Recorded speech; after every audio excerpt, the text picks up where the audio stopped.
Hi everyone, it's Evelyn. And as some of you know, I sell flowers from my tiny urban flower farm on my roadside flower wagon because we live on a busy road, so it's just a great place to sell them. Now, as of a couple of years ago, I also started selling plants at my roadside flower wagon. And in this video, we're going to go over the list of plants that I sell.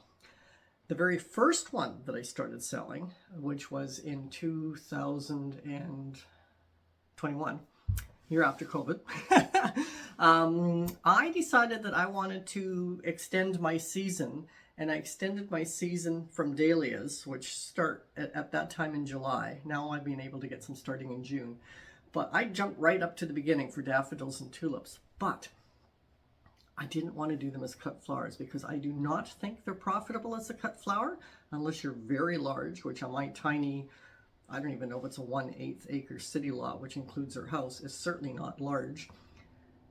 So what I decided to do was sell them in pots, 1-gallon pots. And I started with daffodils and tulips, and they did really, really well. The next year I added in aliens, but they didn't do well at all, mainly because I didn't take into account that the leaves come up first and then they start to die back as the flower starts to come up. So it kind of looks ugly in a pot right before it starts to bloom. So it wasn't a really good one for in a pot. But this year what I'm going to try, aside with the tulips and the daffodils, is hyacinths. So hyacinths will be new for me this year. And they perennialize in the garden, so if they don't do well as a flowering plant in a pot, I can always plant them out and then cut the flowers, or leave them in pots and cut the flowers for the following year. But I think they'll do well because the daffodils and tulips do really, really well. It's like eye candy for people when they're driving down the road and they see my flower wagon absolutely full of all these beautiful colors of tulips and daffodils. They can't help but pull over. And because we have a wrought iron fence in the front of our property and you can see into the front gardens, I make sure that all of my potted tulips and daffodils are in the front garden. So not only do they see the ones that are in the flower wagon, but they can see through the fence to the ones that are blooming, not quite blooming, getting ready to bloom, etc. in the garden. And it adds a bit of excitement for that reason. And so many people, you can say, well, you know, people go and buy to the garden center and they buy tulips and daffodils as bulbs in the fall, or they buy the plants in the early spring. Well, not if you live in a condominium and you have just a little deck in front. You don't go to the garden center because you don't have a garden. But when you drive by the street and you see pots in the flower wagon, you go, I can put that on my deck. There's also people who buy them as gifts for people who do have gardens, and there's also people who buy them just because they love them and they don't have that particular one within their gardens at the time.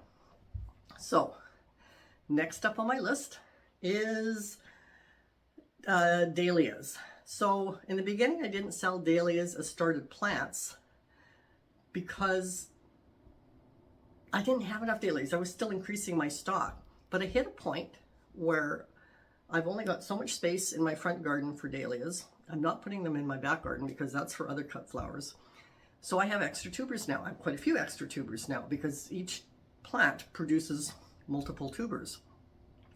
So I start them at the same time as I start the ones that I'm going to sell as the ones that I'm going to plant, because I don't actually know which ones I'm going to plant. When it comes to, I start hardening them off mid-April. And when it comes time to planting them, which for me will be May 1st, I plant all the ones that I want to plant. And then I start selling the extra pre-started dahlia plants at my roadside flower wagon. And by that time, a lot of the plants are already about 6 inches tall.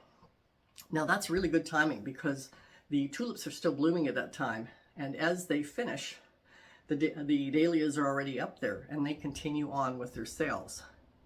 So those were the only two things that I sold planted in pots at my flower wagon until last year. I say two because daffodils, tulips, and the hyacinths I just label as spring bulbs. Last year I tried one more thing because I had trimmed my Alba, let me get this name right, my Alba Nana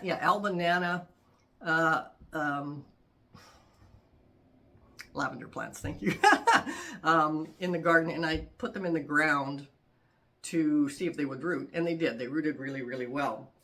So I didn't need all the extra ones. So what I decided to do was sell them up at the Flower Wagon, and I just made a little poster so that people could see what it looked like, the flower on that lavender, because there's more than one type. Gave it the name, Al-Banana English Lavender, and gave it the description. It's a dwarf dawn variety, excellent for rock gardens or pots, white blooms scented. Well, those really went over well. I only had 15 of them, but I sold all 15. And people loved them because A, they were a dwarf variety, they didn't grow overly big. I think they have a 1 foot, that is 12 inches high by 24 inches wide. That's a nice compact plant. And it's a white lavender, although it has a slight pink tinge to it. And people hadn't heard of that. It's not something that's being carried in our garden centers. So it was people who like lavender, it was new for them. And people who collect lavender certainly bought it, and people who just like lavender anyway bought it because it's a nice compact plant. So that worked out really, really well. After that, I decided to grow more things for this year for the Flower Wagon. And I had checked this out last year in the garden centers. In the beginning of the season, they sold anemones, a single anemone blooming for $4 per 4-inch pot, so like $3.99 a pot. So the anemones that I ordered for this spring are a really deep, beautiful burgundy and a really potent fuchsia. I've grown them before, but a couple of years ago I decided I wasn't going to grow them again, so I left them in the ground. They bloomed last year, they did great, and I decided that I was going to grow them again, but for some reason the corms, even though they made it through the winter, didn't make it through the summer, so I had to order more anemone corms for that reason, so that was a bit of a bummer. But anyway, I think those two anemones, if I get them in 4-inch pots like they do in the garden center, when they're blooming, if I have extras, because when I'm buying wholesale, I have to buy X number amount, and I'm not, again, a large farm. I'm a tiny urban flower farm. If I don't have enough space to plant all the pre-started anemones, I can sell the extra ones up at the Roadside Flower Wagon, and I think they'll do really well, especially if they're blooming at the same time as the cut flower ones are, because of course I'll have cut flower ones in the Flower Wagon in arrangements or in bouquets, and then I'll also have them as plants. Now, I think that's going to go really, really well. And I think the same is going to be true for the ranunculus. I did dig up my ranunculus corms that I had growing last year. I have about 107 stored. Some of them will divide, so I'll have more than that. So I do have 107 plus that I'm starting at the beginning of February and will get planted out as soon as they're ready to get planted out. But at the beginning of March, I have another, I can't remember how many, a couple hundred, let's just say, coming, and they are this yellow one, this bright red one, and this dark red one. And same thing, if I don't have room to plant those extra 200 ranunculus corms, I will simply pot into 4-inch pots the extras and sell them up at the Roadside Flower Wagon as well. So if I have extras of those, I think they're going to do exceptionally well at the Roadside Flower Wagon. So the other thing that I keep looking over at my computer over here. So the other thing that I have prepared in advance for selling at the Flower Wagon is chocolate mint. Now chocolate, have you ever smelled chocolate mint? It smells like chocolate mint or mint chocolate, take your pick. It's got a fantastic smell to it. And most people, when they smell it for the first time, are just blown away. It really does smell like chocolate and mint. And you can use it for teas, etc. Although I don't know if it will taste like chocolate mint in a tea. I've never tried that. I do love mint tea, but I'm kind of I want my mint tea to taste like mint. I don't want it to taste like chocolate mint. I'm not the biggest chocolate eater.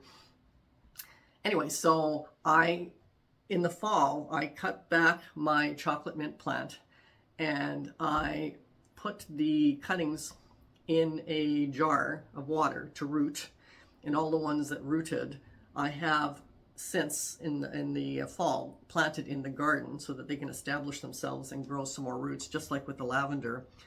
And I will dig them up in the spring, pot them up, and sell that at the Flower Wagon as well with a poster. Of course, everything will have its poster that specifically says, "Have you ever smelled chocolate milk? Give it a try." and because that's the big selling feature with it. So after chocolate mint, we have Astilbes. Now, I have 3 colors of Astilbes, but I don't have enough white to sell. I do have lots of the lavender and lots of the red. I have so much of it that I have got divisions of it in pots with nothing to do with. I had planned on dividing those clumps in the pots up last spring and selling them at the Flower Wagon, but I just never got around to it. So hopefully this year I will. And I will plan on selling those up at the Flower Wagon as well. And that goes to the same thing, even if they are not blooming in their little clumps. I'll have the pictures of them, and if I put them out there at the same time they're actually in the Flower Wagon amidst bouquets or flower arrangements, I can actually take one cutting and just put it in its own little container over where the plant pots are on a little table that's beside the Flower Wagon. And that will help sell them even if they're not actually blooming at the time. So I'm really, really looking forward to being able to sell the Astilbe, because everybody loves the Astilbe, and a lot of people don't know what Astilbe is and don't have it in their garden. So I think that's going to be a really, really big seller as well. The next 2 things that I'm going to possibly have at the Flower Wagon is the Frizzle Sizzle Pansies and the Purple Wave Petunias. Now those are ones I don't have as plants because they're not perennials, they're annuals. But I did buy packets of seeds of them to start for my own garden. The Frizzle Sizzle especially because it's got longer stems, so you can use it in bouquets or flower arrangements. But I don't think there's 50 seeds in the packet, and I don't think I'll be planting 50 of them. So if I start all 50, again, that's something that I can sell the extras off at the Flower Wagon. And the same thing goes with my Purple Wave Petunias. But also, there's one particular tomato that I really like called Health Kick tomato that I have a hard time getting as a plant anywhere, and only one place that I can get the seeds of in Canada that I know of, and that's TNT Seeds. If you know that you can get Health Kick tomatoes anywhere other than TNT Seeds, let me know in the comment section down below. Because the only place that I know that you can get them is TNT Seeds, most people here on the west coast of Canada won't know where to buy them. So if I have any extra, and I'm going to start 12 seeds, usually when I start seeds, almost all of them come up. So I'm only going to plant 6, so I should have another 5 or 6 plants to sell just as leftovers. And I'll do the same thing. I'll do my little thing here and say it's my favorite tomato, blah, blah, blah. And I just expect that they'll sell because tomatoes are an easy sell anyway. And it's only going to be 6 of them. So after the Health Kick tomatoes, I just had a little blank out there. The next thing I'm going to sell is not actually a plant, and it's not a flower, but it's my hardneck Russian garlic. Every year for the past 10 years, I have been one of the participants as an artisan on site at the Campbell River Museum for their Christmas show. And this year, I thought that I would actually take some of my leftover Russian garlics that I had, because I had too many. I'd planted everything I needed. I'd calculated how many I needed for our winter supply.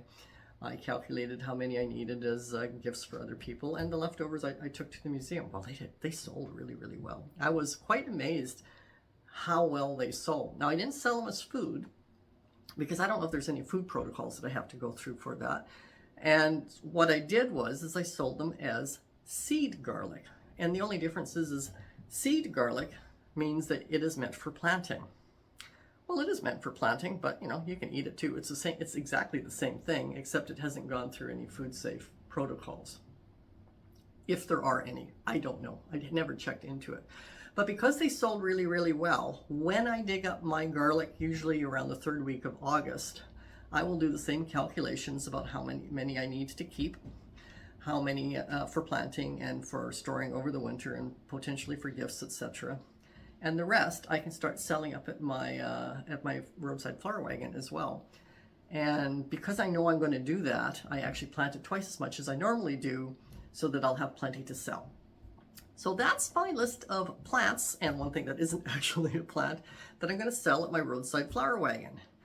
If you have not watched my video on the Roadside Flower Wagon and how and what it looks like and how we created it, and how I do the signage for it, you should check out this video here because it's one of my more popular ones by Roadside Flower Wagon, and I think it's quite informative if you're thinking about doing one, how to go about doing signage for it. Bye.